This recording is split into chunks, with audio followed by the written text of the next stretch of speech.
After a little bit of a delay, we're back on Project T4 today. We have a few purchases that we've been waiting on. We have a solar panel. We've got the charge controller, and I'm waiting for the cables to arrive. We've got a leisure battery, 110 amp hour. It's a marine one. They tend to be a bit bigger, built for boats, so they're a bit heavier, but you get a lot better quality battery, bigger plates and all that.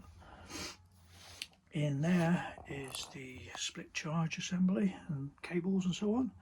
We've got some stick pins here, which we're going to pop on the roof and use it to hold up the insulation. So I've started using this stuff again, rather than the Celotex. Gives a bit of better soundproofing, more flexible and good insulation. And we're going to try something different on the floor. We've got a bit of astroturfy sort of matte type stuff. So the first thing I'm going to do today, I think, is going to try and get this up, stuck in place. I'm going to put some battens on there so I can replace the roof.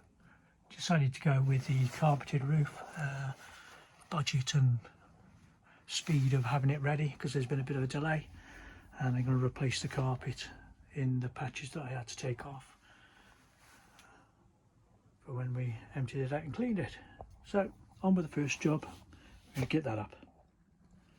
These are the stick pins, little self-adhesive bit on the back, and you pop one of those on top.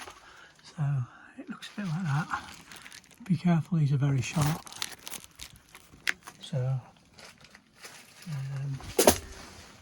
this insulation is sticky backed.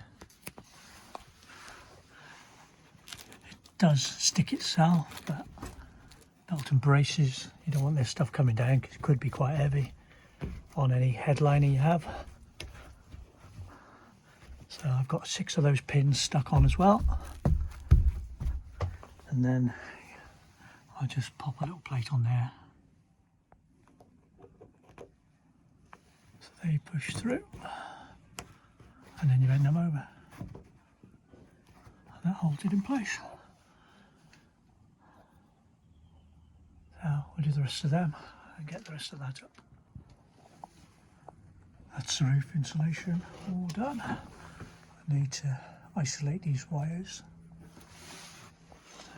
I've done a bit more insulation in the gaps and things with some of the bottle wool, recycled bottle wool now.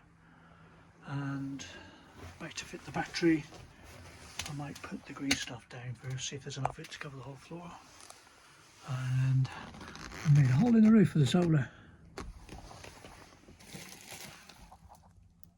I've just opened the split charge kit I ordered, and it's not the greatest, so just a word of warning, be careful what you buy on eBay.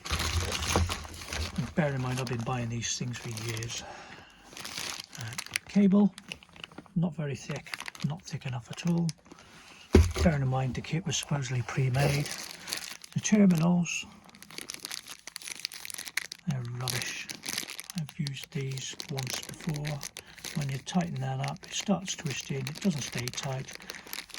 It's a 2-spanner job. Most decent terminals have a block that stays still, and then you tighten them up, and it's not even a nylock nut. Don't know what's in that. These things are possibly the worst bit of it all. These are supposed to be the connectors you use.